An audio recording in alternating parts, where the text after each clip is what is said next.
आणि आता महत्त्वाच्या टॉपने आपण बातम्या बघूयात। जळगावात आज अजित पवार गटाचा मेळावा। जळगाव आणि रावेर लोकसभा मतदारसंघाच्या पार्श्वभूमीवर मेळाव्याचं आयोजन। भाजप उमेदवारांबाबत अजित पवार गटाची भूमिका ठरणार, जिल्हाध्यक्ष संजय पवार यांची माहिती।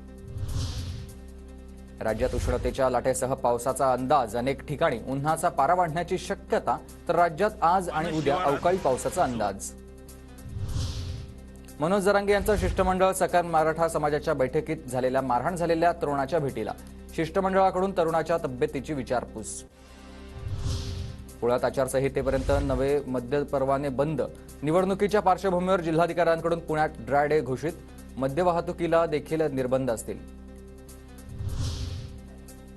सोलापूरच्या बार्शी तालुक्यात पुन्हा अवकाळी। काढणीला आलेल्या पिकाचं नुकसान। एकीकडे दुष्काळ तर दुसरीकडे अवकाळीमुळे शेतकरी हैराण। बुलढाण्याच्या लोणार, सिंदखेड, राजा परिसरात वादळी वाऱ्यासह पाऊस। जोरदार वाऱ्यामुळे रस्त्यांवरील झाडं तसंच घरांवरील पत्रे उडालेली आहेत, तर शेतमालाचं मोठ्या प्रमाणात नुकसान झालंय। अमरावतीत अवकाळी पावसाचा फटका। गहू, संत्रा, कांद्यासह भाजीपाल्याचं नुकसान। सततच्या अवकाळीमुळे शेतकरी संकटात। हिंगोलीमध्ये 2 गटात दगडफेक। चिकन घेण्याच्या किरकोळ वादावरून 2 गटात राडा। 8 जणांविरोधात गुन्हा दाखल। साताऱ्याच्या वाईमध्ये बगाड यात्रेचा उत्साह। सुमारे 4 किलोमीटर अंतर पार करत बगाड भैरवनाथ मंदिरात आणलं जातं। राज्यभरातून लाखो भाविकांची गर्दी। आणि आता मुंबई उपनगरातल्या टॉप 9 बातम्या। डोंबिवली पूर्व पश्चिम भागाला जोडणारा पादचारी पूल 1 तारखेपासून बंद राहणार। दुरुस्तीच्या कामासाठी पूल बंद ठेवण्याचा मध्य रेल्वे प्रशासनाचा निर्णय। ठाणे महानगरपालिका तिजोरीत 10 कोटींचं आता त्यात 10 कोटीच शिल्लक राहिलेत। ठेकेदारांची 17 कोटींची बिलं रखडणार आहेत। कर्मचारी निवडणुकीच्या कामात व्यस्त आहेत। 31 मार्चपूर्वी मालमत्ता कर भरण्याचं नवी मुंबई महानगरपालिकेचं आवाहन। शिस्तीच्या रकमेत आता जास्तीत जास्त 50% सूट।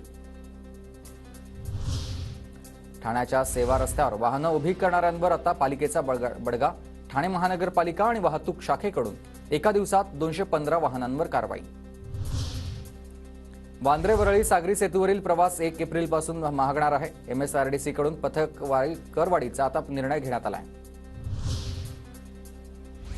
मुंबईतील कामा रुग्णालयात 9 विभाग आता सुरू होणार आहेत। त्याच्यामध्ये मुंबई, ठाणे, भिवंडी, नवी मुंबई आणि रायगडमधील रुग्णांना दिलासा मिळणार आहे। मध्य रेल्वेवर शिक्षकांसाठी विशेष रेल्वेगाडी। 2 मे रोजी दादरवरून दादर गोरखपूर दरम्यान शिक्षकांसाठी 2 पूर्णपणे आरक्षित अशा विशेष गाड्या चालवण्यात येणार।